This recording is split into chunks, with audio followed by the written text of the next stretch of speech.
Chapitre 47. Plus je réfléchis à cette affaire, Élisabeth, lui dit son oncle comme il quittait la ville, plus j'incline à penser comme votre sœur aînée. Il me semble si étrange qu'un jeune homme ait pu former un tel dessein sur une jeune fille qui n'est pas, certes, sans protecteur et sans amis, et qui, par contre, résidait dans la famille de son colonel, que je suis très enclin à adopter la supposition la plus favorable.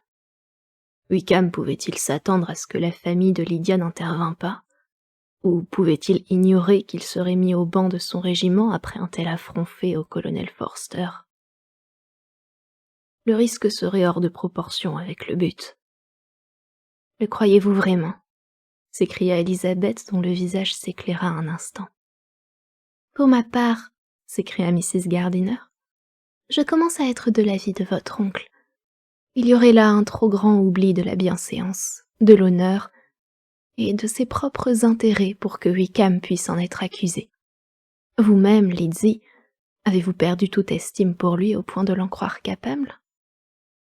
Capable de négliger ses intérêts, non, je ne le crois pas. Mais de négliger tout le reste, oui, certes. Si cependant tout était pour le mieux. Mais je n'ose l'espérer. Pourquoi, dans ce cas, ne serait-il pas parti pour l'Écosse? En premier lieu, répliqua Mr. Gardiner, il n'y a pas de preuve absolue qu'il ne soit pas parti pour l'Écosse.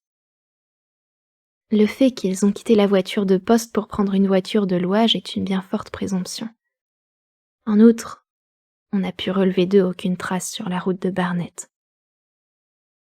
Eh bien, supposons qu'ils soient à Londres. Ils peuvent y être pour se cacher, mais sans autre motif plus blâmable. N'ayant sans doute ni l'un ni l'autre beaucoup d'argent, ils ont pu trouver plus économique, sinon aussi expéditif, de se faire marier à Londres plutôt qu'en Écosse. Mais pourquoi tout ce mystère? Pourquoi ce mariage clandestin? Non, non, cela n'est pas vraisemblable. Son ami le plus intime, vous l'avez vu dans le récit de Jane, est persuadé qu'il n'a jamais eu l'intention d'épouser Lydia. Jamais Wickham n'épousera une femme sans fortune. Ses moyens ne le lui permettent pas. Et quels attraits possède donc Lydia, à part sa jeunesse et sa gaieté, pour le faire renoncer en sa faveur à un mariage plus avantageux? Quant à la disgrâce qu'il encourrait à son régiment, je ne puis en juger, mais j'ai bien peur que votre dernière raison ne puisse se soutenir. Lydia n'a pas de frère pour prendre en main ses intérêts, et Wickham pouvait imaginer, d'après ce qu'il connaît de mon père, de son indolence et du peu d'attention qu'il semble donner à ce qui se passe chez lui, qu'il ne prendrait pas cette affaire aussi tragiquement que bien des pères de famille. Mais croyez-vous Lydia assez fermée à tout sentiment autre que sa folle passion pour consentir de vivre avec Wickham sans qu'il soit marié? Il est vraiment affreux, répondit Élisabeth, les yeux pleins de larmes, d'être forcée de douter de sa sœur. Cependant, je ne sais que répondre.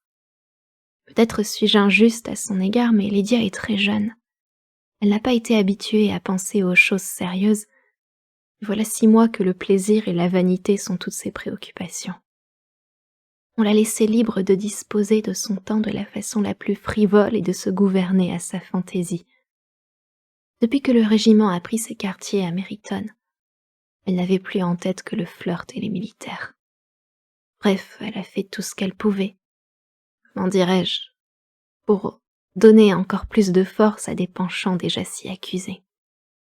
Et vous savez comme moi que Wickham, par la séduction de ses manières et de sa personne, a tout ce qu'il faut pour tourner une tête de jeune fille. Mais vous voyez, dit sa tante, que Jane ne juge pas Wickham assez mal pour le croire capable d'un tel scandale. Qui Jane a-t-elle jamais jugé sévèrement? Cependant, elle connaît Wickham aussi bien que moi. Nous savons toutes deux qu'il est dépravé au véritable sens du mot, qu'il n'a ni loyauté ni honneur et qu'il est aussi trompeur qu'insinuant. Vous savez vraiment tout cela?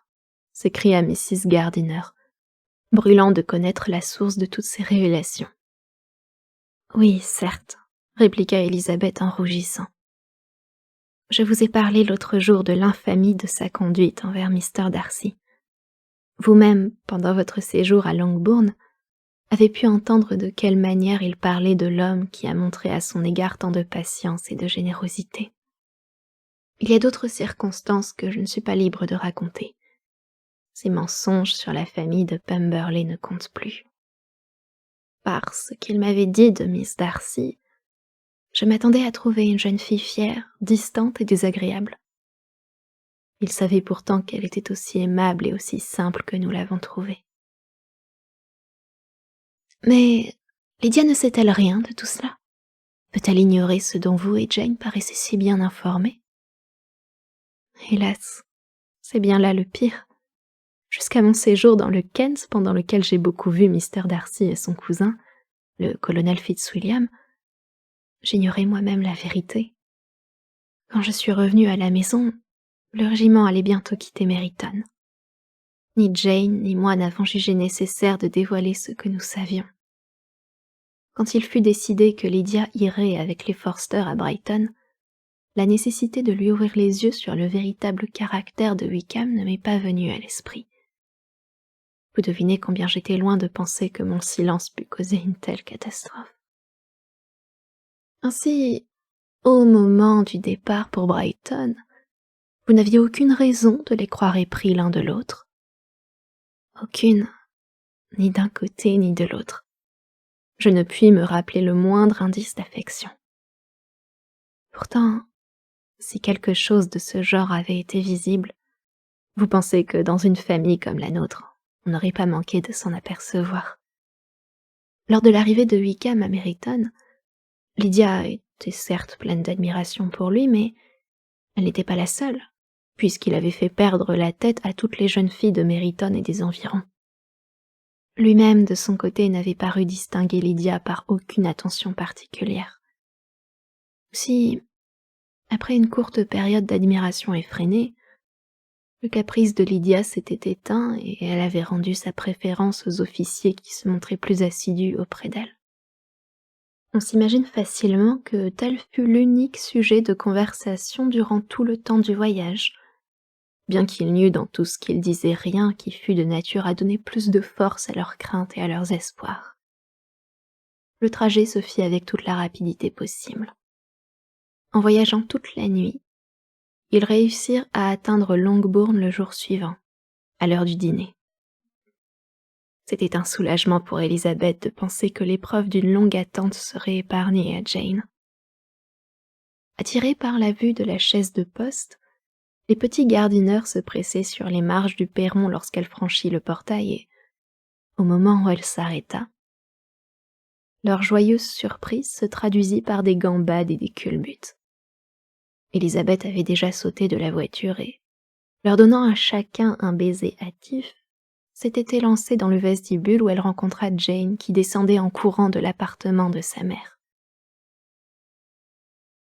Élisabeth, en la serrant affectueusement dans ses bras, pendant que leurs yeux s'emplissaient de larmes, se hâta de lui demander si l'on avait des nouvelles des fugitifs. « Pas encore, » dit Jane. « Mais maintenant que mon cher oncle est là, j'ai l'espoir que tout va s'arranger. » « Mon père est-il à Londres ?»« Oui, depuis mardi, comme je vous l'ai écrit. »« Et vous avez reçu de ses nouvelles ?»« Une fois seulement. Il m'a écrit mercredi quelques lignes pour me donner les instructions que je lui avais demandées. Il ajoutait qu'il n'écrirait plus tant qu'il n'aurait rien d'important à nous annoncer. Et notre mère, comment va-t-elle? Comment allez-vous tous? Elle ne va pas mal, je crois, bien que très secouée. Mais ne quitte pas sa chambre. Elle sera satisfaite de vous voir tous les trois. Mary et Kitty, Dieu merci, vont bien. Mais vous, s'écria Élisabeth, je vous trouve très pâle. Vous avez dû passer des heures bien cruelles. Jane assura qu'elle allait parfaitement, et leur conversation fut coupée par l'arrivée de Mr. et Mrs. Gardiner, que leurs enfants avaient retenus jusque-là. Jane courut à eux et les remercia en souriant à travers ses larmes. Mrs. Bennet les reçut comme il pouvait s'y attendre, pleurant, gémissant, accablant d'invectives l'infâme conduite de Wickham, plaignant ses propres souffrances et accusant l'injustice du sort, blâmant tout le monde, excepté la personne dont l'indulgence mal avisée était surtout responsable de l'erreur de sa fille. Si j'avais pu aller avec toute ma famille à Brighton comme je le désirais, cela ne serait pas arrivé. Mais Lydia, la pauvre enfant, n'avait personne pour veiller sur elle. Comment se peut-il que les Forster ne l'aient pas mieux gardée? Il y a eu certainement de leur part une négligence coupable, car Lydia n'était pas fille à agir ainsi, si elle avait été suffisamment surveillée. J'ai toujours pensé qu'on n'aurait pas dû la leur confier. Mais comme c'est la règle, on ne m'a pas écoutée. Pauvre cher enfant. Maintenant, voilà Mr. Bennet parti. Il va sûrement se battre en duel avec Wickham, s'il le retrouve, et il se fera tuer. Et alors qu'adviendra-t-il de nous toutes? À peine aura-t-il rendu le dernier soupir que les Collins nous mettront hors d'ici, et si vous n'avez pas pitié de nous, mon frère, je ne sais vraiment pas ce que nous deviendrons. Tous protestèrent en chœur contre ces sombres suppositions, et Mr. Gardiner, après avoir assuré sa sœur de son dévouement pour elle et sa famille, dit qu'il retournerait à Londres le lendemain pour aider Mr. Bennet de tout son pouvoir à retrouver Lydia. « Ne vous laissez pas aller à d'inutiles alarmes, » ajouta-t-il. « S'il vaut mieux s'attendre au pire, nous n'avons pas de raison de le considérer comme certain. Il n'y a pas tout à fait une semaine qu'ils ont quitté Brighton. Dans quelques jours, nous pouvons avoir de leurs nouvelles, et jusqu'à ce que nous apprenions qu'ils ne sont pas mariés, ni sur le point de l'être, rien ne prouve que tout soit perdu. Dès que je serai à Londres, j'irai trouver votre mari. Je l'installerai chez moi, et nous pourrons alors décider ensemble ce qu'il convient de faire. »« Oh, mon cher frère !» s'exclama Mrs. Bennet. « Je ne pouvais rien souhaiter de mieux. Maintenant, je vous en supplie, où qu'ils soient, trouvez-les, et s'ils ne sont pas mariés, mariez-les. Que la question des habits de noces ne les retarde pas. Dites seulement à Lydia qu'aussitôt mariée, elle aura tout l'argent nécessaire pour les acheter. Mais par-dessus tout, empêchez Mr. Bennet de se battre. Dites-lui dans quel état affreux vous m'avez vue, à moitié morte de peur, avec de telles crises de frissons, de spasmes dans le côté, de douleur dans la tête et de palpitations, que je ne puis reposer ni jour ni nuit. Dites encore à cette chère Lydia de ne pas prendre de décision pour ses achats de toilette avant de m'avoir vue, parce qu'elle ne connaît pas les meilleures maisons. Ah, mon frère, vous êtes bon. Je sais qu'on peut compter sur vous pour tout arranger. Mr. Gardiner l'assura de nouveau de son vif désir de l'aider et lui recommanda la modération dans ses espoirs aussi bien que dans ses craintes. La conversation continua ainsi jusqu'à l'annonce du dîner. Alors ils descendirent tous, laissant Mrs. Bennet s'épancher dans le sein de la femme de charge qui la soignait en l'absence de ses filles. Bien que la santé de Mrs. Bennet ne parût pas réclamer de telles précautions, son frère et sa belle-sœur ne cherchèrent pas à la persuader de quitter sa chambre, car ils savaient qu'elle était incapable de se taire à table devant les domestiques et ils jugeaient préférable qu'une seule personne, la servante en qui l'on pouvait avoir le plus de confiance, reçut la confidence de ses craintes et de ses angoisses. Dans la salle à manger, ils furent bientôt rejoints par Mary et Kitty que leurs occupations avaient empêché de paraître plus tôt. L'une avait été retenue par ses livres, l'autre par sa toilette. Toutes deux avaient le visage suffisamment calme. Néanmoins, l'absence de sa sœur favorite, ou le mécontentement qu'elle avait encouru elle-même en cette affaire, donnait à la voix de Kitty un accent plus désagréable que d'habitude. Quant à Mary, elle était assez maîtresse d'elle-même pour murmurer à Elisabeth dès qu'elles furent assises à table. « C'est une bien regrettable histoire, et qui va faire beaucoup parler, mais de ce triste événement, il y a une leçon utile à tirer. C'est que chez la femme, la perte de la vertu est irréparable, que sa réputation est aussi fragile qu'elle est précieuse, et que nous ne saurions être trop en garde contre les représentants indignes de l'autre sexe. Élisabeth lui jeta un regard stupéfait et se sentit incapable de lui répondre. Dans l'après-midi, les deux aînés purent avoir une demi-heure de tranquillité. Élisabeth en profita pour poser à Jane maintes questions.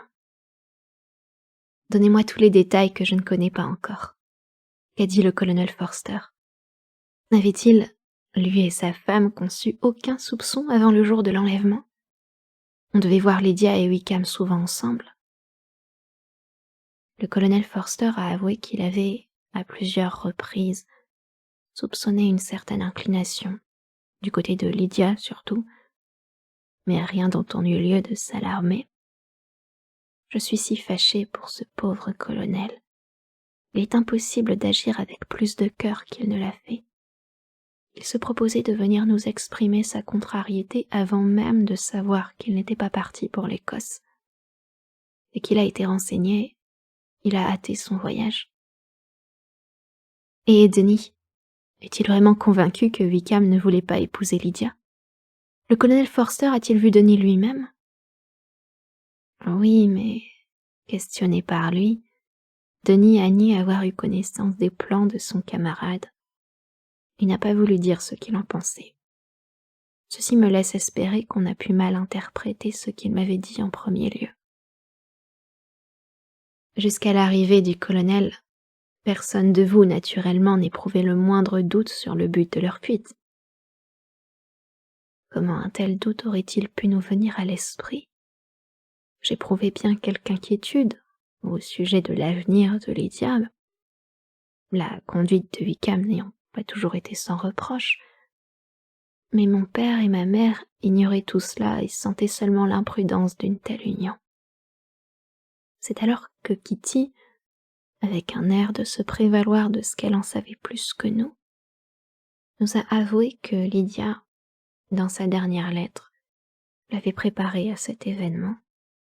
Elle savait qu'il s'aimait, semble-t-il, depuis plusieurs semaines. Mais pas avant le départ pour Brighton. Non, je ne le crois pas. Et le colonel Forster, semblait-il juger lui-même Wickham défavorablement? Le connaît-il sous son vrai jour? Je dois reconnaître qu'il n'en a pas dit autant de bien qu'autrefois. Il le trouve imprudent et dépensier. Et depuis cette triste affaire, on dit dans Meryton qu'il y a laissé beaucoup de dettes. Mais je veux espérer que c'est faux. Oh, Jane, si seulement nous avions été moins discrètes, si nous avions dit ce que nous savions, rien ne serait arrivé. Peut-être cela eût-il mieux valu, mais nous avons agi avec les meilleures intentions. Le colonel Forster a-t-il pu vous répéter ce que Lydia avait écrit à sa femme? Il a apporté la lettre elle-même pour nous la montrer. La voici. Et Jane, la prenant dans son portefeuille, la tendit à Élisabeth. La lettre était ainsi conçue. Ma chère Harriet, vous allez sûrement bien rire en apprenant où je suis partie. Je ne puis m'empêcher de rire moi-même en pensant à la surprise que vous aurez demain matin, lorsque vous vous apercevrez que je ne suis plus là. Je pars pour Gretna Green, et si vous ne devinez pas avec qui, c'est que vous serez bien sotte, car il n'y a que lui qui existe à mes yeux. C'est un ange, et je l'adore. Aussi ne vois-je aucun mal à partir avec lui. Ne vous donnez pas la peine d'écrire à Longbourn si cela vous ennuie. La surprise n'en sera que plus grande lorsqu'on recevra là-bas une lettre de moi signée Lydia Wickham. La bonne plaisanterie. J'en ris tellement que je puis à peine écrire. Dites à Pratt mon regret de ne pouvoir danser avec lui ce soir. Il ne m'en voudra pas de ne point tenir ma promesse quand il saura la raison qui m'en empêche. J'enverrai chercher mes vêtements dès que je serai à Longbourn, mais je vous serai reconnaissante de dire à Sally de réparer un grand accroc à ma robe de mousseline brodée avant de l'emballer. Mes amitiés au colonel Forster. J'espère que vous boirez tous deux à notre santé et à notre heureux voyage. Votre amie affectionnée, Lydia. Écervelée, insouciante Lydia, s'écria Élisabeth. Écrire une telle lettre dans un moment pareil. Toutefois, ceci nous montre que de son côté, il n'y avait pas de honteuse intention. Mon pauvre père, quel coup pour lui. Il a été positivement atterré. Pendant quelques minutes, il est resté sans pouvoir articuler une syllabe. Ma mère s'est trouvée mal, et la maison a été dans un état de confusion indescriptible. « Oh, Jane !» s'écria Élisabeth. « Y a-t-il un seul de nos domestiques qui n'ait tout connu avant la fin de la journée ?» Je ne sais pas. Il est bien difficile d'être sur ses gardes en de tels moments. Notre mère avait des attaques de nerfs et je faisais tout mon possible pour la soulager. Mais je crains de n'avoir pas fait tout ce que j'aurais pu. L'horreur et le chagrin m'ôtaient presque l'usage de mes facultés. Toutes ces fatigues ont excédé vos forces. Vous avez l'air épuisé. Oh, que n'étais-je avec vous? Tous les soins et toutes les angoisses sont retombés sur vous seuls. Mary et Kitty ont été très gentilles. Ma tante Phillips, venue à Longbourn mardi, après le départ de notre père, a eu l'obligeance de rester avec nous jusqu'à jeudi. Lady Lucas, elle aussi, nous a montré beaucoup de bonté. Elle est venue mercredi nous apporter ses condoléances et nous offrir ses services, ou ceux de ses filles au cas où nous en aurions besoin. Lady Lucas aurait mieux fait de rester chez elle, s'écria Élisabeth. Peut-être ses intentions étaient bonnes, mais dans une infortune comme la nôtre, moins on voit ses voisins et mieux cela vaut. Leur assistance ne peut être d'aucun secours et leurs condoléances sont importunes. Qu'ils triomphent de loin et nous laissent en paix. Elle s'enquit alors des mesures que Mr. Bennet, une fois à Londres, comptait prendre pour retrouver sa fille. Il voulait, je crois, aller à Epsom, car c'est là que Wickham et Lydia ont changé de chevaux pour la dernière fois, et voir s'il pouvait obtenir des postillons quelques renseignements. Son but principal était de découvrir la voiture de louage qu'ils avaient prise à Clapham. Cette voiture avait amené de Londres un voyageur.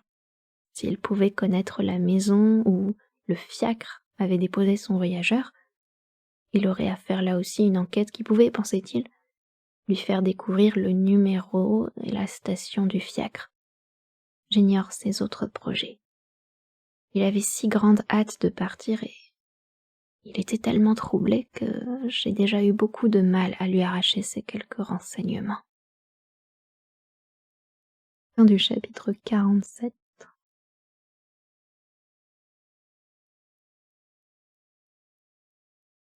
Chapitre 48.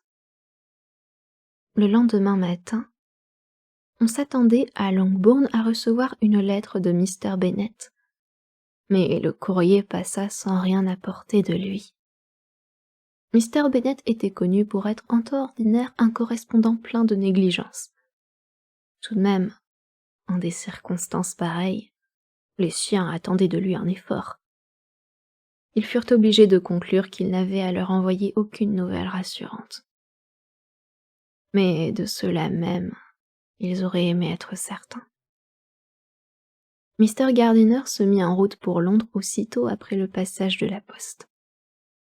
Par lui, du moins, on serait assuré d'être tenu au courant.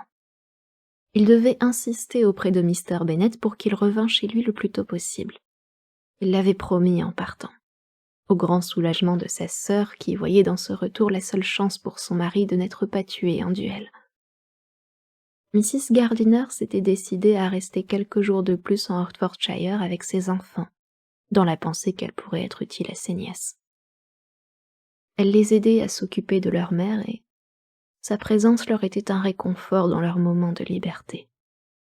Leur tante Phillips aussi les visitait fréquemment, et toujours, comme elle le disait, dans l'unique but de les distraire et de les remonter. Mais comme elle n'arrivait jamais sans leur apporter un nouveau témoignage des désordres de Wickham, Elle laissait généralement ses nièces plus découragées qu'elle ne les avait trouvées.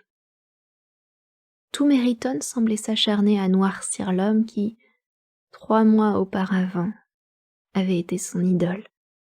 On racontait qu'il avait laissé ses dettes chez tous les commerçants de la ville, et qu'il avait eu des intrigues qu'on décorait du nom de séduction dans les familles de tous ces commerçants.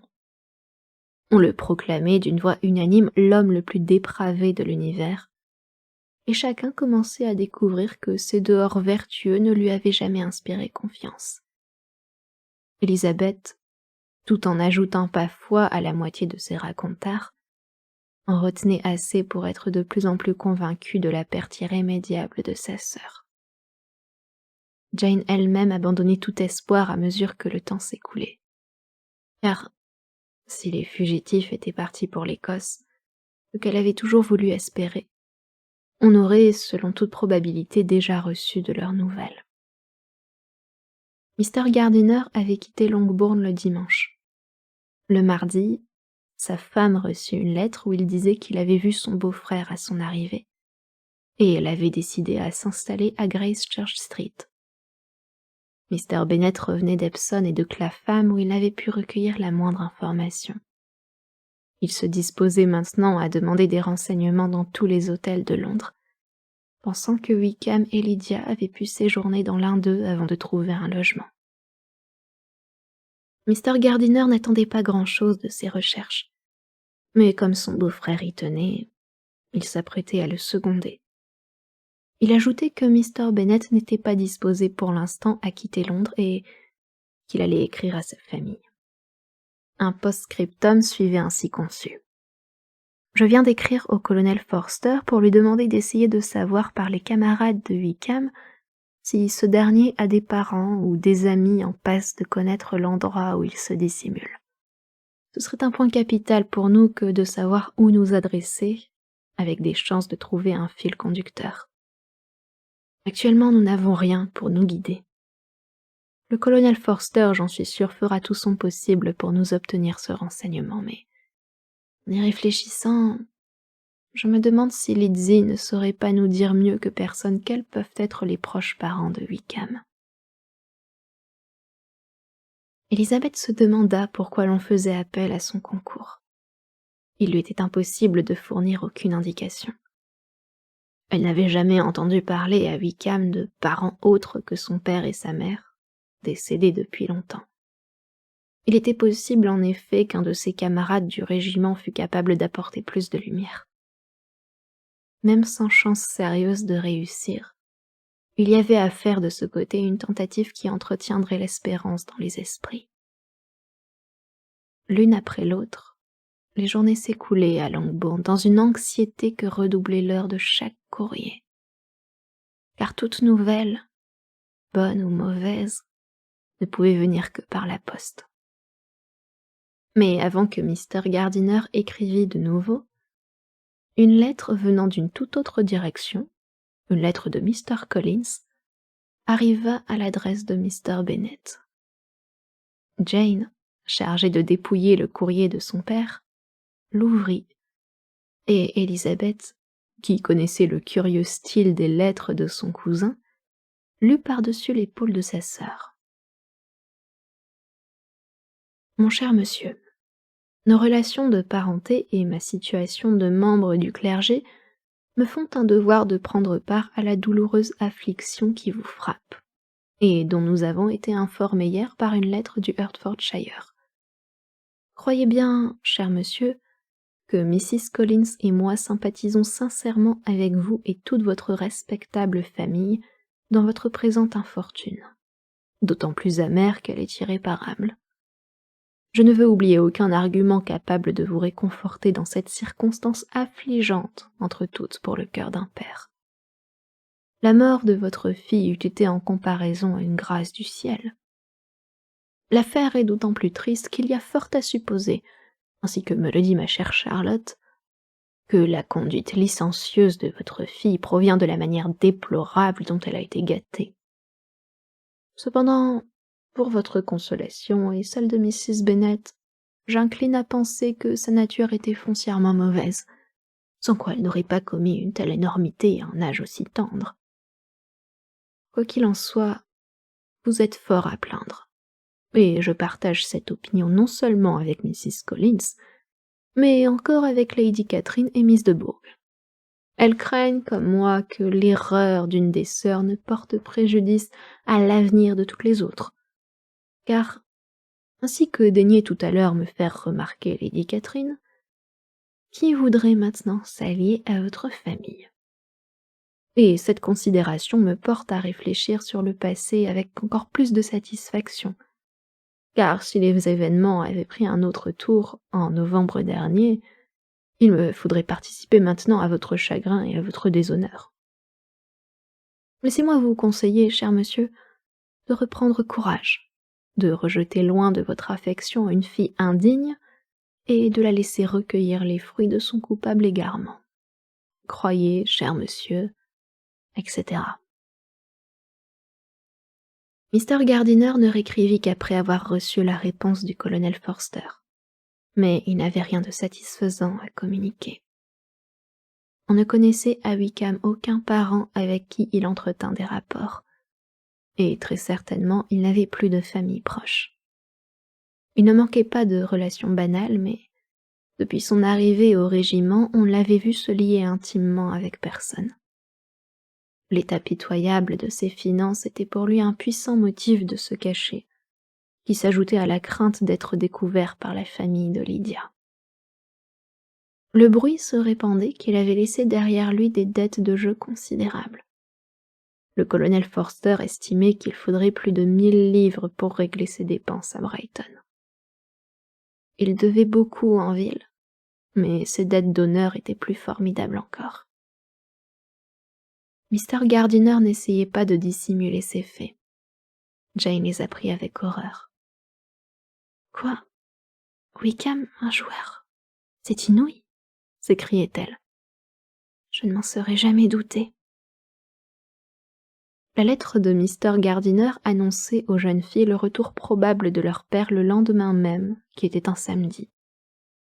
Découragé par l'insuccès de ses tentatives, il avait cédé aux instances de son beau-frère qui l'engageait à retourner auprès des siens, en lui laissant le soin de poursuivre ses recherches à Londres.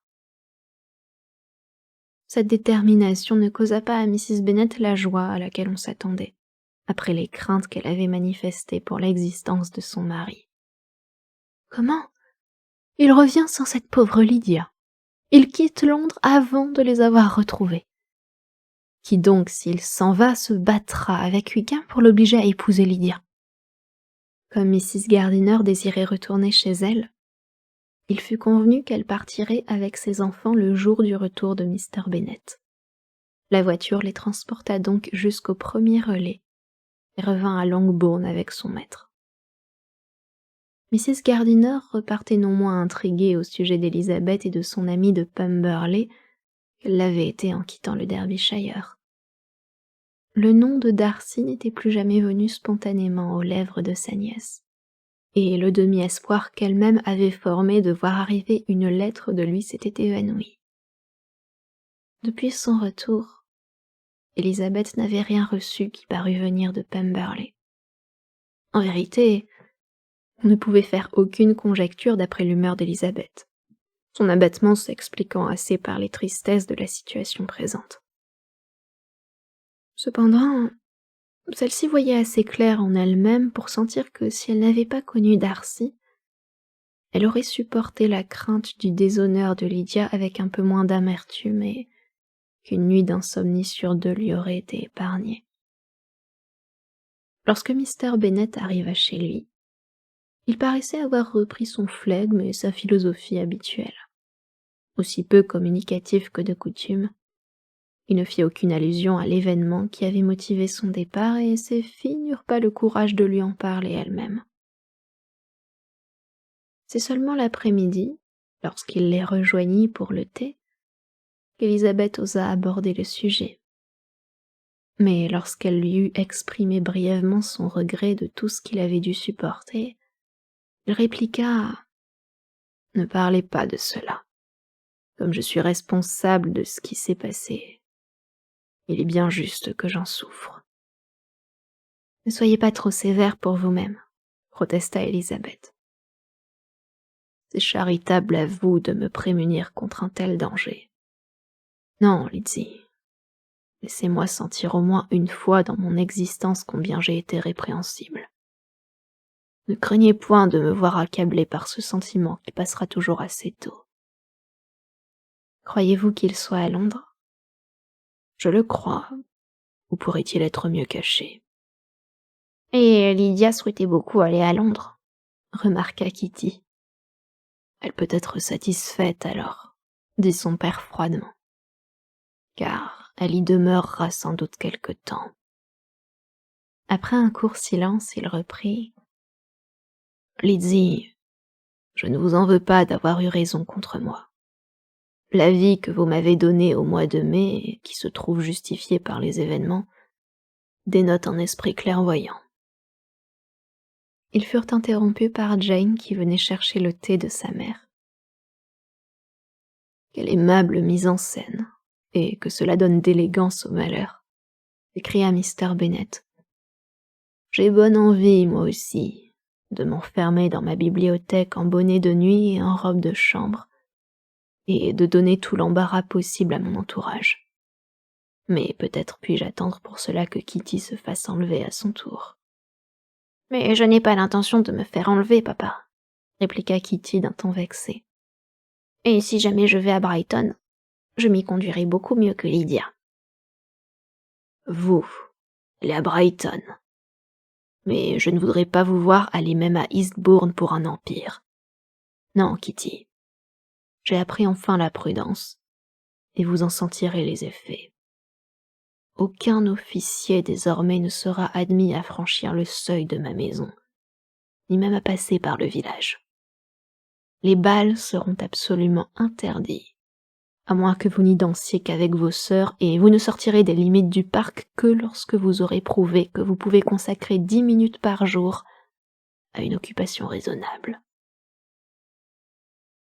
Kitty, qui prenait toutes ces menaces à la lettre, fondit en larmes. Allons, allons, ne pleurez pas, lui dit son père. Si vous êtes sage, d'ici une dizaine d'années, je vous promets de vous mener à une revue. Fin du chapitre 48.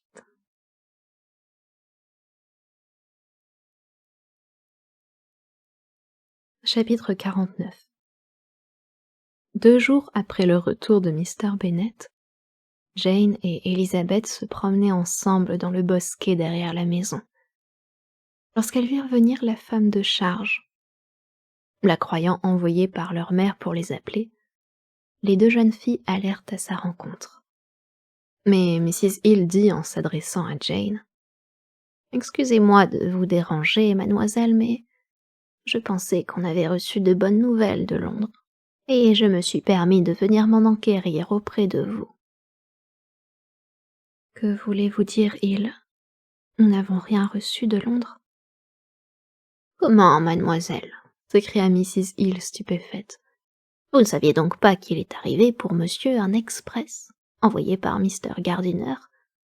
Il est là depuis une demi-heure et il a remis une lettre à mon maître. Les jeunes filles couraient déjà vers la maison.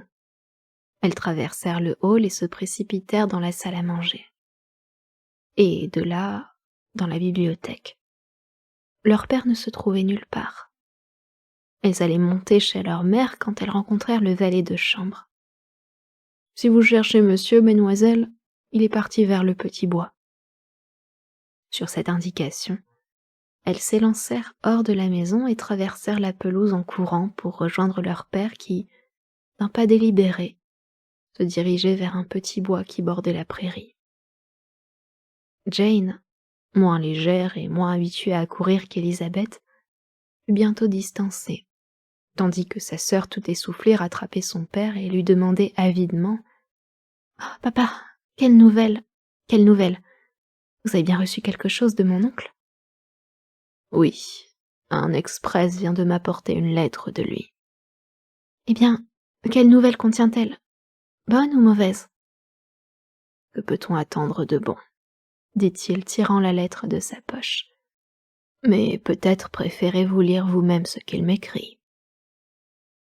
Élisabeth lui prit vivement la lettre des mains. À ce moment, Jane les rejoignit. Lisez-la tout haut, dit Mr. Bennet, car c'est à peine si je sais moi-même ce qu'elle contient. Grace Church Street, mardi 2 août. Mon cher frère, enfin, il m'est possible de vous envoyer des nouvelles de ma nièce, et j'espère que, somme toute, elles vous donneront quelque satisfaction. Samedi, peu après votre départ, j'ai été assez heureux pour découvrir dans quelle partie de Londres il se cachait. Je passe sur les détails que je vous donnerai de vive voix. Il suffit que vous sachiez qu'ils sont retrouvés. Je les ai vus tous les deux. Alors, c'est bien comme je l'espérais, s'écria Jane. Ils sont mariés. Je les ai vus tous les deux. Ils ne sont pas mariés. Et je n'ai pas découvert que le mariage entrât dans leurs projets. Mais si vous êtes prêt à remplir les engagements que je me suis risqué à prendre pour vous, je crois qu'il ne tardera pas à avoir lieu.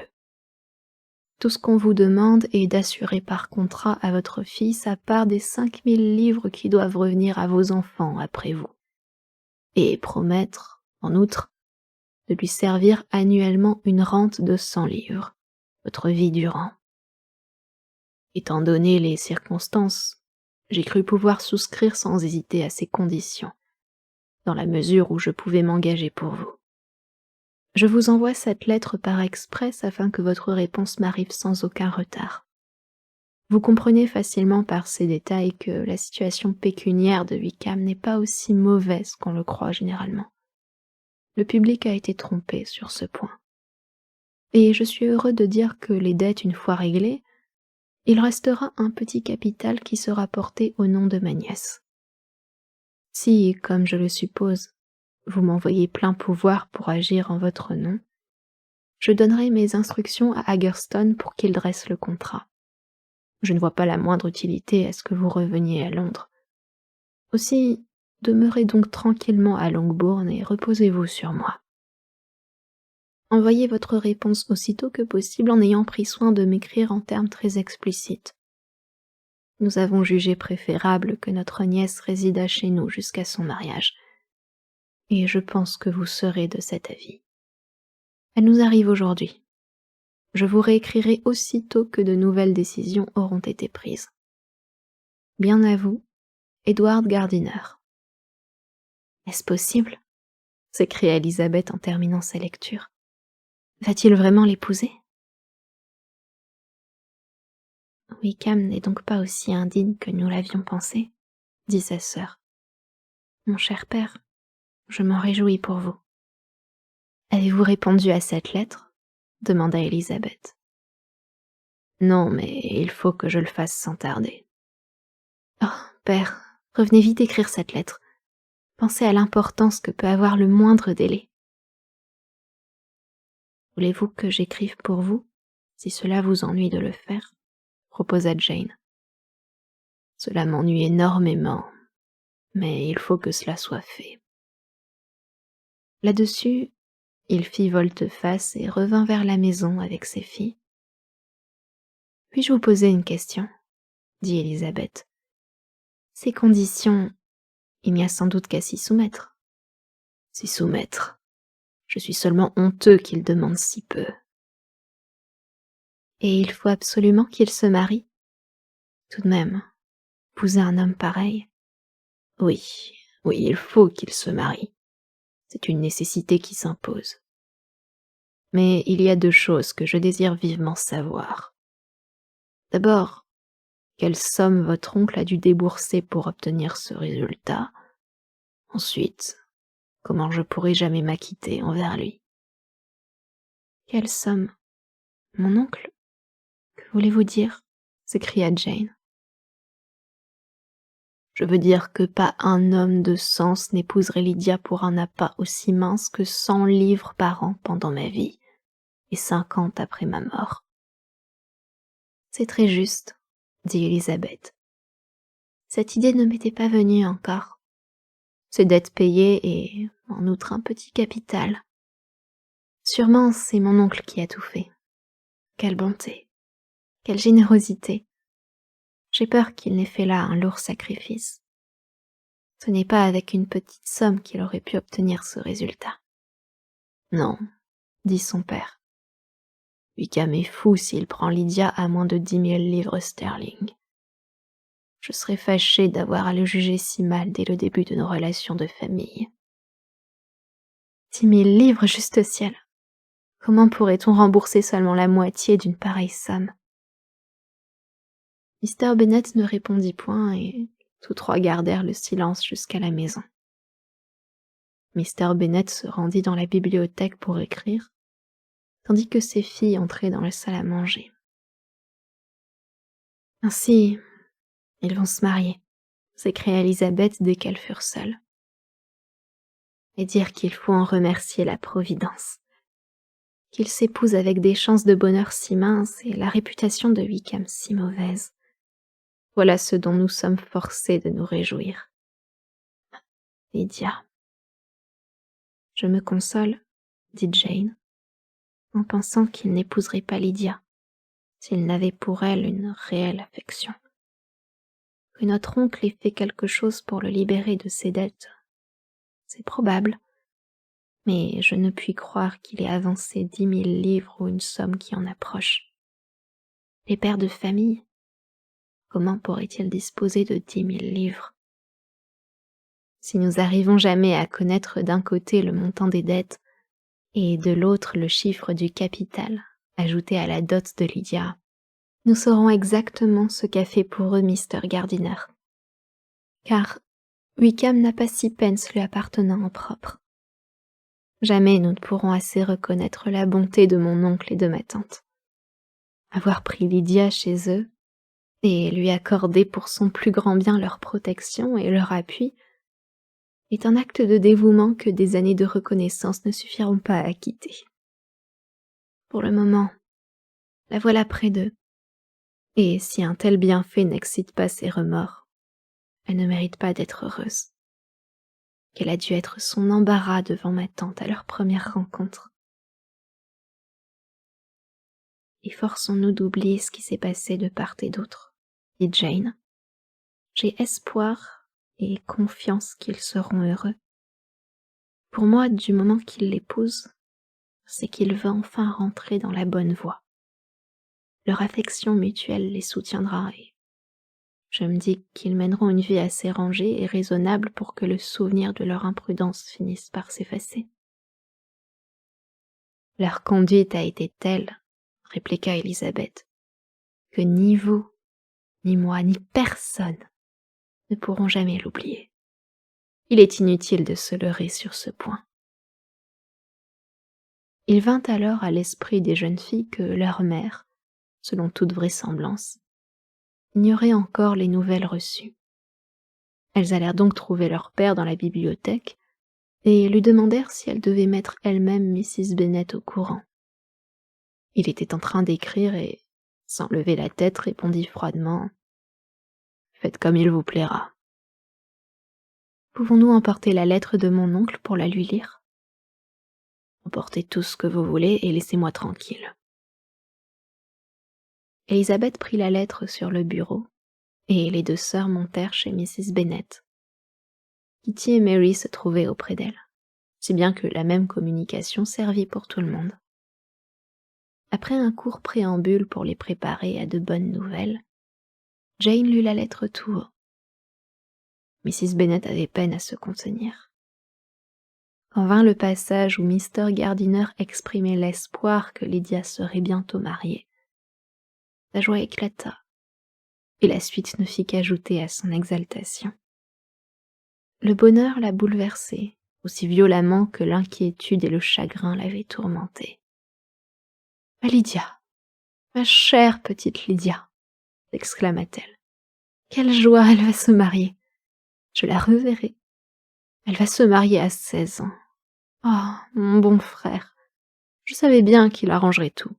Comme il me tarde de la revoir et de revoir aussi ce cher Wickham. Mais les toilettes de noces. Je vais écrire tout de suite à ma sœur Gardiner pour qu'elle s'en occupe. Lizzie, mon enfant, pourrez demander à votre père combien, il lui donnera. Non, restez, restez, j'y vais moi-même. Sonnez Hill, Kitty. Je m'habille à l'instant.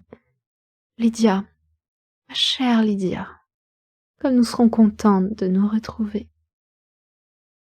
Jane tenta de calmer ses transports en représentant à sa mère les obligations que leur créait le dévouement de Mr. Gardiner.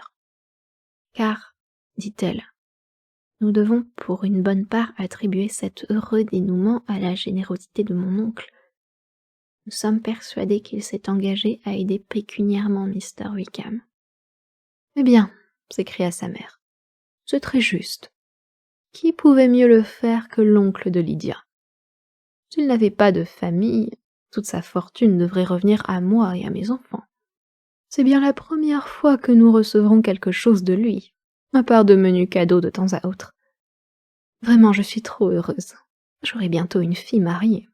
Mrs. Wickham, comme cela sonne bien. Et elle n'a ses 16 ans que depuis le mois de juin. Ma chère Jane, je suis trop émue pour être capable d'écrire moi-même. Aussi je vais dicter et vous écrirez. Plus tard nous déciderons avec votre père la somme à envoyer, mais occupons-nous d'abord de commander le nécessaire. » Elle commençait à entrer dans toutes sortes de détails de calicot, de mousseline, de batiste, et elle aurait bientôt dicté d'abondantes commandes si Jane ne l'avait, non sans peine, persuadée d'attendre que Mr. Bennet fût libre pour le consulter. Un jour de retard, observa-t-elle, ne tirait pas à conséquence. L'heureuse mère céda, oubliant son habituelle obstination. D'autres projets, d'ailleurs, lui venaient en tête. « Dès que je serai prête, déclara-t-elle, j'irai à Meryton pour annoncer la bonne nouvelle à ma sœur Phillips. En revenant, je pourrai m'arrêter chez Lady Lucas et chez Mrs. Long. Kitty, descendez vite commander la voiture. Cela me fera grand bien de prendre l'air. Enfin, puis-je faire quelque chose pour vous à Meryton? Ah, voilà Hill. Brave Hill. Avez-vous appris la bonne nouvelle? Miss Lydia va se marier, et le jour de la noce, vous aurez tous un bol de punch pour vous mettre le cœur en fête. » Mrs. Hill se hâta aussitôt d'exprimer sa joie.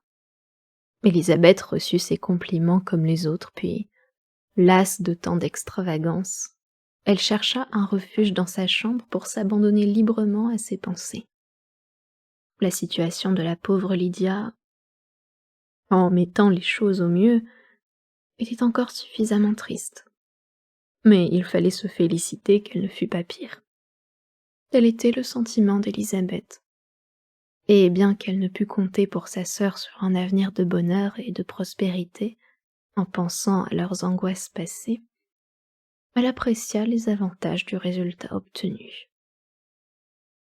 Fin du chapitre 49.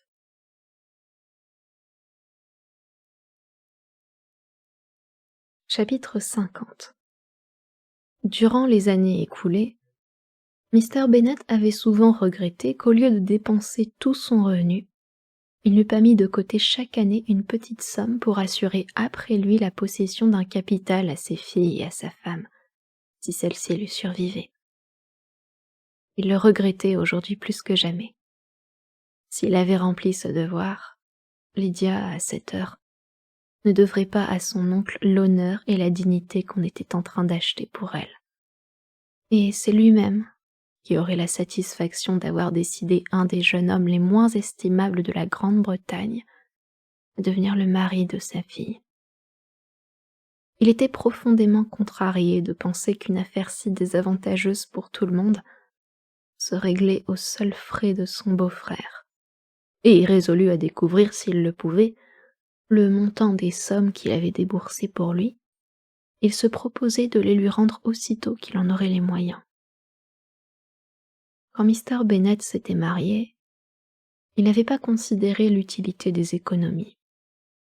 Naturellement, il escomptait la naissance d'un fils, par quoi serait annulée la clause de l'entaille, et assuré le sort de Mrs. Bennet et de ses autres enfants. 5 filles firent l'une après l'autre leur entrée en ce monde, mais le fils ne vint pas. Mrs. Bennet l'avait espéré encore bien des années après la naissance de Lydia. Ce rêve avait dû être enfin abandonné, mais il était trop tard pour songer aux économies. Mrs. Bennet n'avait aucun goût pour l'épargne, et seule l'aversion de Mr. Bennet pour toute dépendance les avait empêchés de dépasser leurs revenus. D'après le contrat de mariage, 5000 livres devaient revenir à Mrs. Bennet et à ses filles. Mais la façon dont cette somme serait partagée entre les enfants était laissée à la volonté des parents. C'était là un point que, pour Lydia tout au moins, il fallait décider dès à présent. Et Mr. Bennet ne pouvait avoir aucune hésitation à accepter la proposition qui lui était faite. En des termes qui, bien que concis, exprimaient sa profonde reconnaissance, il écrivit à son beau-frère qu'il approuvait pleinement tout ce qu'il avait fait et ratifiait tous les engagements qu'il avait pris en son nom. C'était pour Mr. Bennet une heureuse surprise de voir que tout s'arrangeait sans plus d'effort de sa part. Son plus grand désir actuellement était d'avoir à s'occuper le moins possible de cette affaire. Maintenant que les premiers transports de colère qui avaient animé ses recherches étaient passés, il retournait naturellement à son indolence coutumière. Sa lettre fut bientôt écrite, car s'il était lent à prendre une décision, il la mettait rapidement à exécution. Il priait son beau-frère de lui donner le compte détaillé de tout ce qu'il leur devait, mais il était encore trop irrité pour le charger de transmettre à Lydia le moindre message. Les bonnes nouvelles, bientôt connues dans toute la maison, se répandirent rapidement aux alentours. Elles furent accueillies par les voisins avec une décente philosophie. Évidemment, les conversations auraient pu trouver un plus riche aliment si Miss Lydia Bennet était revenue brusquement au logis paternel, ou mieux encore si elle avait été mise en pénitence dans une ferme éloignée. Mais son mariage fournissait encore une ample matière à la médisance, et les vœux exprimés par les vieilles dames acrimonieuses de Meryton ne perdirent pas beaucoup de leur fiel par suite du changement de circonstances. Car, avec un pareil mari, le malheur de Lydia pouvait être considéré comme certain. Il y avait 15 jours que Mrs. Bennet gardait la chambre. Mais en cet heureux jour, elle reprit sa place à la table de famille dans des dispositions singulièrement joyeuses. Aucun sentiment de honte ne venait diminuer son triomphe. Le mariage d'une de ses filles, son vœu le plus cher depuis que Jane avait 16 ans, allait s'accomplir. Elle ne parlait que de tout ce qui figure dans des noces somptueuses, fine mousseline, équipage et serviteurs. Elle passait en revue toutes les maisons du voisinage pouvant convenir à sa fille et, sans qu'elle sût ni considérât quel pourrait être le budget du jeune ménage, rien ne pouvait la satisfaire. High Park ferait l'affaire si les Gouldinès s'en allaient, ou la grande maison à Stock, si le salon était un peu plus vaste. Mais Ashworth est trop loin. Je ne pourrais supporter l'idée d'avoir Lydia à 10 miles de chez nous. Quant à Purvis Lodge, le toit de la maison est trop laid. Son mari la laissa parler sans l'interrompre, tant que les domestiques restèrent pour le service. Mais quand ils se furent retirés, il lui dit « Mrs. Bennet, avant de retenir pour votre fille et votre gendre une ou plusieurs de ces maisons, tâchons d'abord de nous entendre. Il y a une maison, en tout cas, où ils ne mettront jamais les pieds. Je ne veux pas avoir l'air d'approuver leur coupable folie en les recevant à Longbourn. » Cette déclaration provoqua une longue querelle, mais Mr. Bennet tint bon, et ne tarda pas à en faire une autre qui frappa Mrs. Bennet de stupéfaction et d'horreur. Il dit qu'il n'avancerait pas une guinée pour le trousseau de sa fille, et affirma que Lydia ne recevrait pas de lui la moindre marque d'affection en cette circonstance. Mrs. Bennet n'en revenait pas. Elle ne pouvait concevoir que la colère de son mari contre sa fille pût être poussée au point de refuser à celle-ci un privilège sans lequel, lui semblait-il, le mariage serait à peine valide. Elle était plus sensible pour Lydia au déshonneur qu'il y aurait à se marier sans toilette neuve qu'à la honte de s'être enfuie et d'avoir vécu 15 jours avec Wickham avant d'être sa femme. Elizabeth regrettait maintenant d'avoir confié à Mr. Darcy, dans un moment de détresse, les craintes qu'elle éprouvait pour sa sœur. Puisqu'un prompt mariage allait mettre fin à son aventure, on pouvait espérer en cacher les malheureux préliminaires à ceux qui n'habitaient pas les environs immédiats. Elle savait que rien ne serait ébruité par lui. Il y avait peu d'hommes dont la discrétion lui inspirât autant de confiance. Mais en même temps, il y en avait bien peu à qui elle aurait tenu davantage à cacher la fragilité de sa sœur. Non cependant à cause du préjudice qui en pourrait résulter pour elle-même, car entre elle et Darcy, il y avait désormais, semblait-il, un abîme infranchissable.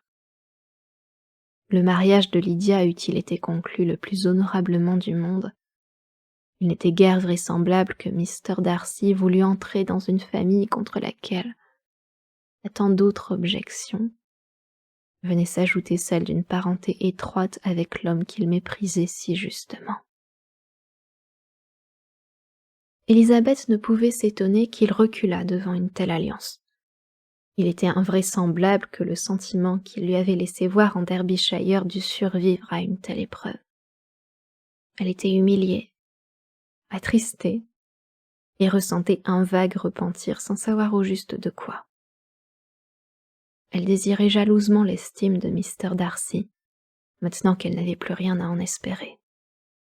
Elle souhaitait entendre parler de lui, quand il semblait qu'elle n'eût aucune chance de recevoir de ses nouvelles. Et elle avait la conviction qu'avec lui, elle aurait été heureuse, alors que selon toute probabilité, jamais plus ils ne se rencontreraient. Quel triomphe pour lui, pensait-elle souvent, s'il savait que les offres qu'elle avait si fièrement dédaignées 4 mois auparavant seraient maintenant accueillies avec joie et reconnaissance.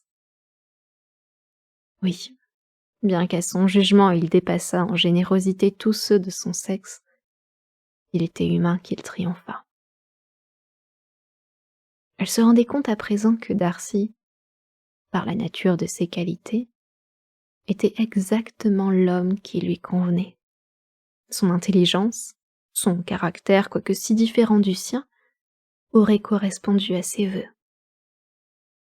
Leur union eût été à l'avantage de l'un et de l'autre. La vivacité et le naturel d'Élisabeth auraient adouci l'humeur de Darcy et donné plus de charme à ses manières. Et lui-même, par son jugement, par la culture de son esprit, par sa connaissance du monde, aurait pu exercer sur elle une influence plus heureuse encore. Mais on ne devait pas voir une telle union offrir au public l'image fidèle de la félicité conjugale. Une autre, d'un caractère tout différent, allait se former dans sa famille qui excluait pour la première toute chance de se réaliser. Élisabeth se demandait comment pourrait être assurée à Wickham et à Lydia une indépendance suffisante. Mais il lui était aisé de se représenter le bonheur instable dont pourraient jouir 2 êtres qu'avait seul rapproché la violence de leur passion. Une nouvelle lettre de Mr. Gardiner arriva bientôt. Au remerciement de Mr. Bennet, il répondait brièvement par l'assurance de l'intérêt qu'il portait à tous les membres de sa famille, et demandait, pour conclure, de ne pas revenir sur ce sujet. Le but principal de sa lettre était d'annoncer que Mr. Wickham était déterminé à quitter la milice. Depuis que le mariage a été décidé, c'était mon vif désir de lui voir prendre ce parti. Vous penserez sans doute comme moi que ce changement de milieu est aussi opportun pour ma nièce que pour lui. Mr. Wickham a l'intention d'entrer dans l'armée régulière, et il a d'anciens amis qui sont prêts à appuyer sa demande. On lui a promis un brevet d'enseigne dans un régiment du Nord. La distance entre ce poste et notre région n'est pas un désavantage. Il paraît bien disposé et Je veux croire que, dans un autre milieu, le souci de sauvegarder leur réputation les rendra tous deux plus circonspects. J'ai écrit au colonel Forster pour l'informer de nos présents arrangements, et le prier de satisfaire les créanciers de Wickham à Brighton et aux environs, par la promesse d'un règlement rapide pour lequel je me suis engagé. Voulez-vous prendre la peine de donner la même assurance à ces créanciers de Meryton, dont vous trouverez ci-jointe la liste remise par lui-même? Il nous a déclaré toutes ses dettes. J'aime à croire, du moins, qu'il ne nous a pas trompés. Haggerstone a nos ordres, et tout sera prêt d'ici une 8aine de jours. Wickham et sa femme partiront alors pour rejoindre le régiment, à moins qu'ils ne soient d'abord invités à Longbourn. Et ma femme me dit que Lydia désire ardemment vous revoir tous avant son départ pour le Nord. Elle va bien, et me charge de ses respects pour vous et pour sa mère. Vôtre, Edward Gardiner. Mr. Bennet et ses filles voyaient aussi clairement que Mr. Gardiner combien il était heureux que Wickham quittât le régiment de la milice. Mais Mrs. Bennet était beaucoup moins satisfaite. Voir Lydia s'établir dans le nord de l'Angleterre, juste au moment où elle était si joyeuse et si fière à la pensée de l'avoir près d'elle, quelle cruelle déception. Et puis, quel dommage pour Lydia de s'éloigner d'un régiment où elle connaissait tout le monde. Elle aimait tant Mrs. Forster, soupirait-elle, qu'il lui sera très dur d'en être séparée. Il y avait aussi plusieurs jeunes gens qui lui plaisaient beaucoup. Dans ce régiment du Nord, les officiers seront peut-être moins aimables. La demande que faisait Lydia d'être admise à revoir sa famille avant son départ fut d'abord accueillie de la part de son père par un refus péremptoire. Mais Jane et Elizabeth désiraient vivement, pour le bien ainsi que pour la réputation de leur sœur, qu'elle fût traitée moins durement. Et elles pressèrent leur père avec tant d'insistance, de douceur et de raison de recevoir les jeunes époux à Longbourn, qu'il finit par se laisser persuader. Leur mère eut donc la satisfaction d'apprendre qu'elle pourrait exhiber la jeune mariée à tout le voisinage avant son lointain exil. En répondant à son beau-frère, Mr. Bennet envoya la permission demandée et il fut décidé qu'au sortir de l'église, le jeune couple prendrait la route de Longbourn. Elizabeth fut surprise cependant que Wickham consentit à cet arrangement. En ce qui la concernait, à ne consulter que son inclination, une rencontre avec lui était bien la dernière chose qu'elle eût souhaitée. Fin du chapitre 50.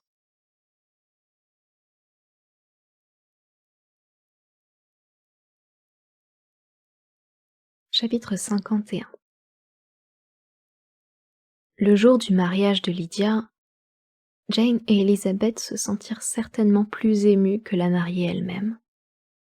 La voiture fut envoyée à la rencontre du jeune couple, qui devait arriver pour l'heure du dîner. Les sœurs aînées appréhendaient le moment du revoir, Jane en particulier, qui prêtait à la coupable les sentiments qu'elle aurait éprouvés à sa place, et souffrait elle-même de ce qu'elle devait endurer. Ils arrivèrent. Toute la famille était réunie dans le petit salon pour les accueillir. Le visage de Mrs. Bennet n'était que sourire. Celui de son mari restait grave et impénétrable. Les jeunes filles se sentaient inquiètes, anxieuses et mal à l'aise. La voix de Lydia se fit entendre dans l'antichambre. La porte s'ouvrit brusquement, et elle se précipita dans le salon. Sa mère s'avança pour la recevoir dans ses bras et l'embrassa avec transport, puis tendit la main avec un affectueux sourire à Wickham, qui suivait sa femme, et leur exprima ses vœux avec un empressement qui montrait bien qu'elle ne doutait nullement de leur bonheur. L'accueil qu'ils reçurent ensuite de Mr. Bennet ne fut pas tout à fait aussi cordial. Sa raideur s'accentua, et c'est à peine s'il ouvrit la bouche. La désinvolture du jeune couple lui déplaisait extrêmement. Elle indignait Elizabeth et choquer Jane elle-même. Lydia était toujours Lydia, aussi intrépide, aussi exubérante, aussi bruyante, aussi indomptable que jamais. Elle allait d'une sœur à l'autre en réclamant leurs félicitations, et quand, à la fin, tout le monde fut assis, elle se mit à regarder le salon, et, prenant note de quelques changements qu'on y avait apportés, observa en riant qu'il y avait bien longtemps qu'elle ne s'était pas trouvée dans cette pièce. Wickham ne montrait pas plus d'embarras, mais il avait des manières si charmantes que si sa réputation et son mariage n'avaient donné lieu à aucun blâme, l'aisance souriante avec laquelle il se réclamait de leur nouvelle parenté aurait ravi tout le monde. Élisabeth ne revenait pas d'une telle assurance et se disait qu'il était vain d'imaginer une limite à l'audace d'un homme impudent. Elle et Jane se sentaient rougir, mais sur le visage de ceux qui étaient cause de leur confusion, elle ne voyait aucun changement de couleur. La conversation ne languissait pas. La mariée et sa mère ne pouvaient chacune parler avec assez de volubilité, et Wickham, qui se trouvait assis à côté d'Élisabeth, se mit à lui demander des nouvelles de toutes les personnes qu'il connaissait dans le voisinage, avec un air naturel et souriant, qu'elle fut incapable de prendre elle-même pour lui répondre. Sa femme et lui ne paraissaient avoir que de joyeux souvenirs. Et Lydia abordait volontairement des sujets auxquels ses sœurs n'auraient voulu pour rien au monde faire allusion. « Songez qu'il y a déjà 3 mois que je suis partie, » s'écria-t-elle. « Il me semble qu'il y a seulement 15 jours. Et pourtant, les événements n'ont pas manqué pendant ces quelques semaines. Dieu du ciel, me doutais-je quand je suis partie que je reviendrais mariée, bien que je me sois dit quelquefois que ce serait joliment amusant si cela arrivait. » Ici, son père fronça les sourcils. Jane paraissait au supplice, tandis qu'Élisabeth fixait sur Lydia des regards significatifs. Mais celle-ci, qui ne voyait ni n'entendait que ce qu'elle voulait voir ou entendre, continua gaiement. « Oh, maman, sait-on seulement par ici que je me suis mariée aujourd'hui ? J'avais peur que non. Aussi, quand nous avons dépassé sur la route le cabriolet de William Goulding, j'ai baissé la glace, ôté mon gant et posé la main sur le rebord de la portière afin qu'il pût voir mon alliance. Et j'ai fait des saluts et des sourires à n'en plus finir. » Élisabeth n'en put supporter davantage. Elle s'enfuit du salon et ne revint que lorsqu'elle entendit tout le monde traverser le hall pour gagner la salle à manger. Elle y arriva à temps pour voir Lydia se placer avec empressement à la droite de sa mère, en disant à sa sœur aînée « Maintenant, Jane, vous devez me céder votre place puisque je suis une femme mariée. » Il n'y avait pas lieu de croire que le temps donnerait à Lydia la réserve dont elle se montrait si dépourvue dès le commencement. Son assurance et son impétuosité ne faisaient qu'augmenter. Il lui tardait de voir Mrs. Phillips, les Lucas, tous les voisins, et de s'entendre appeler Mrs. Wickham. En attendant, elle s'en fut après le repas exhiber son alliance et faire parade de sa nouvelle dignité devant Mrs. Hill et les 2 servantes. « Eh bien, maman, » dit-elle quand tous furent revenus dans le petit salon. « Que dites-vous de mon mari ? N'est-ce pas un homme charmant ? Je suis sûre que mes sœurs m'envient, et je leur souhaite d'avoir seulement moitié autant de chance que moi. Il faudra qu'elles aillent toutes à Brighton. C'est le meilleur endroit pour trouver des maris. Quel dommage que nous n'y soyons pas allées toutes les 5. C'est bien vrai, et si cela n'avait dépendu que de moi. Mais ma chère Lydia, cela me déplaît beaucoup de vous voir partir si loin. Est-ce absolument nécessaire ? Je crois que oui, mais j'en suis très contente. Vous et papa viendrez nous voir ainsi que mes sœurs. Nous serons à Newcastle tout l'hiver. Il y aura sûrement des bals et je m'engage à fournir mes sœurs de danseurs agréables. Quand vous partirez, vous pourrez nous en laisser 1 ou 2 et je me fais forte de leur trouver des maris avant la fin de l'hiver. Je vous remercie pour ma part, dit Élisabeth. Mais je n'apprécie pas spécialement votre façon de trouver des maris. Le jeune couple ne devait pas rester plus de 10 jours. Mr. Wickham avait reçu son brevet avant son départ de Londres et devait avoir rejoint son régiment avant la fin de la quinzaine. Personne, à part Mrs. Bennet, ne regrettait la brièveté de leur séjour.